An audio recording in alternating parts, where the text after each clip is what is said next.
La maison construite par Moïse correspondait au modèle que Dieu lui avait montré. Elle n'était qu'une ombre de la maison que le Seigneur Jésus-Christ construit maintenant. Dieu a maintenu Moïse au désert pendant 40 années. Et ensuite, sur la montagne pendant 40 jours, pour le libérer de toute sa sagesse propre. Là, sur la montagne, Dieu lui a donné le modèle céleste de la maison qui devait être construite. Et il l'a aussi averti de prendre soin, de bâtir d'après le modèle qui lui avait été montré. Regarde et fais d'après le modèle qui t'est montré sur la montagne. Exode 25-40. Chaque détail de la construction du tabernacle a été révélé à Moïse.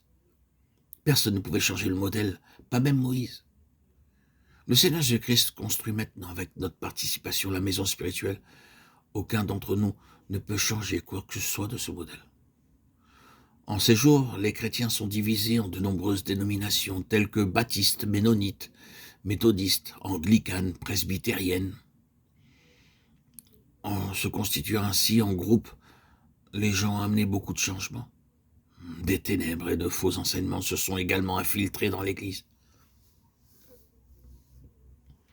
En construisant le tabernacle, Moïse a strictement respecté tout détail que Dieu lui avait donné.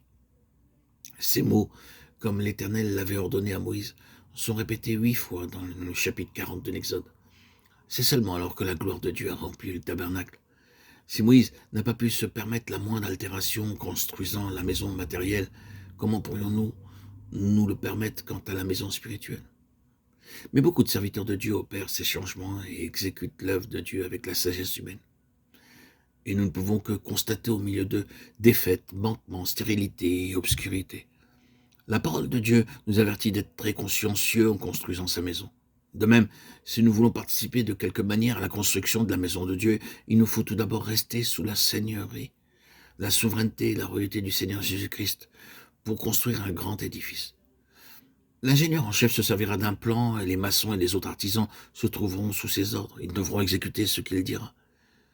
De même, si notre vie personnelle, notre vie de famille, notre vie d'église sont mises sous la complète seigneurie, souveraineté et royauté du Seigneur Jésus-Christ, nous pouvons entendre alors la voix de Dieu jour après jour pour être dirigés. Mais si nous sommes souillés par quelques péchés, nous devenons spirituellement sourds et nous ne pouvons plus percevoir la voix de Dieu. C'est pourquoi beaucoup de gens sont spirituellement sourds et ils ne peuvent pas percevoir ce que Dieu veut leur dire. Ils deviennent aussi spirituellement aveugles. Ils ne connaissent pas le plan de Dieu. Ce n'est qu'en se maintenant sous la souveraineté du Seigneur Jésus-Christ dans notre vie personnelle, familiale et dans notre vie d'église que nous pouvons connaître la volonté de Dieu. Nous deviendrons alors des partenaires dans la construction de la demeure éternelle de Dieu. Et nous pourrons en même temps bénéficier de la plénitude de Dieu dans sa maison. Comme l'amour d'un père s'exprime au foyer, ainsi l'amour de Dieu est pleinement exprimé dans la maison de Dieu. Chacun d'entre nous a une vocation céleste. Être un vrai collaborateur du Seigneur Jésus-Christ pour construire sous sa souveraineté son habitation.